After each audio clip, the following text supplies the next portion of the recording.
You ask Tiger to solve. This deals with linear equations with one unknown.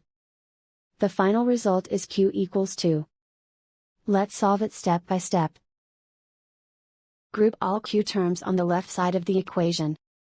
Subtract 7q from both sides. Group like terms. Simplify the arithmetic.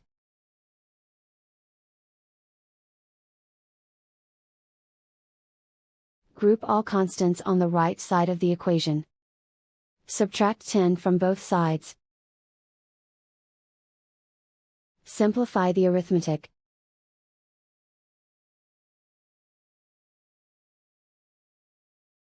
Isolate the q. Divide both sides by -5. Cancel out the negatives. Simplify the fraction. Cancel out the negatives.